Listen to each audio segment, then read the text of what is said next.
Thoughts about my first agent's girlfriend's vagina. When I first moved out to Los Angeles, I had one sorta kinda contact. He was a manager. Norm was an old-timey manager, the I'm gonna make you a star kid type, with a face tight from plastic surgery. I couldn't tell if he was always happy to see me or in a perpetual state of shock. I dressed up to go in for my first meeting with him at his office. Oh, side note. How you dress in LA is vastly different from how you dress for important meetings in, say, Oklahoma. In LA, it's all about looking effortless, like you didn't try. Jeans, flip-flops, and a t-shirt. But the jeans should be just tight enough to still be sexy, yet also seem as if you just threw them on, and voila! It should also be noted, by the way, that I was never alerted to this, and so I traipsed into Norm's office in heels and my best dress. They actually call this your Sunday best where I come from. I walked into a room that was covered in magazines, mostly of the tabloid variety. There were posters everywhere of all of his clients and their respective soap operas. Still, I walked in with very high hopes. I hoped that he would sign me as a client, sprinkle me with a pinch of pixie dust, and send me off on my merry way to the Spielberg's 4th of July barbecue. At that moment, all my dreams were riding on this meeting. He was my only connection and only hope, my Obi-Wan Kenobi, if you will, and I think you will. He checked me out from head to toe and smiled. I think. Okay, no, wait. He just always looks like that. Good to know. So he looked me over and went back to reading his magazine. While reading, he told me I had to go to an acting class and perform for the teacher. And if the teacher thought I was good enough, he'd represent me. End of meeting.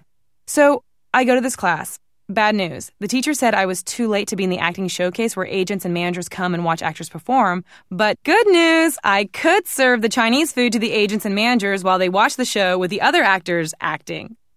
I just wanted to see what it was like, so I said yes. Hell, maybe I'd meet an agent in search of an egg roll. During the performance, I snuck in through the back and watched the actors on stage. I saw Norm, with that big, maybe smile, sitting in the back. Somehow, despite the endless grin, he looked very bored. But then, someone came on and caught his eye.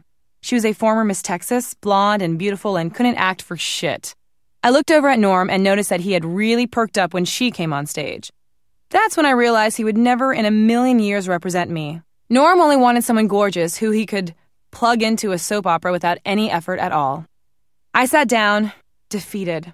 I went back to spooning more and more sweet and sour sauce onto plastic plates. The orange goop coagulated in great, gross stains.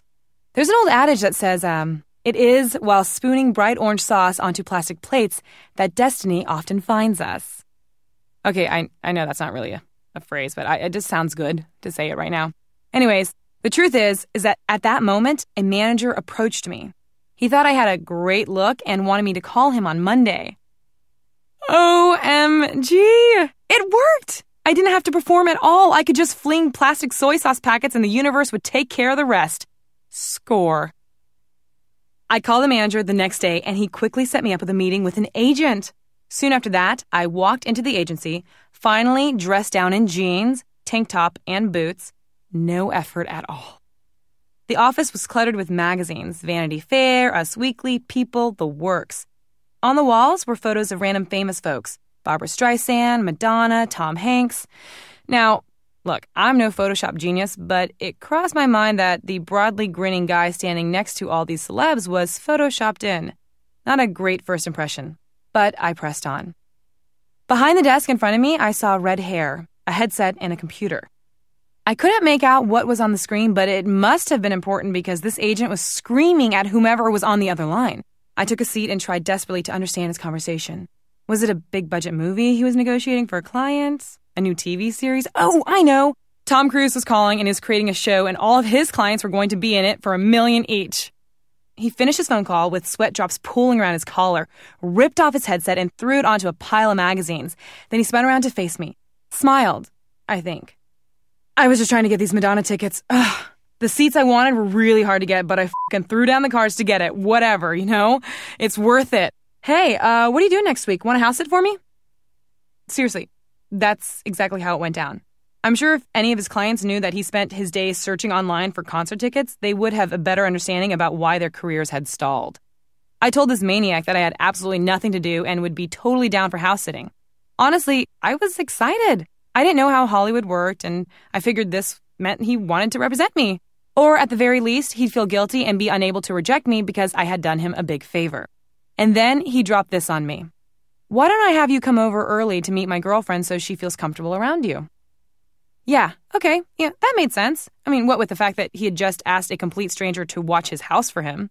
Cool, you come over later then, and you need some help? Yeah, I'll represent you. Yes! Yes! Sure, it had, started a little strangely with him ignoring me for 10 minutes while he secured Madonna tickets, but I had an agent. I was so happy, and it was a good agency too, a fine agency, totally mid-shelf, like the Sky Vodka of agencies. But for me, brand new to Hollywood with only theater experience under my belt, it was the best I could do. I could worry about moving up later, right? I went to his house later that night to meet his fiancée. It was a small house in a busy neighborhood. He rented it, but had an owner's pride. He kept saying things like, "Isn't it like a spa in here? Oh, it's so serene and peaceful. We're so lucky to have this place. One day, if you make it, you can have a place just like this of your own. Isn't it like a spa?" Okay, sort of. I walked in and introduced myself to his fiancée. She seemed nice and well put together. Then I took my first good look at my new agent. Curly red hair, short, stocky. He'd mastered that whole studied, disheveled look that goes over so well in L.A. He definitely had a bit of ye olde Napoleon complex in him, too. He had a lot of bravado and a profound need for everyone in the world to find him irresistible.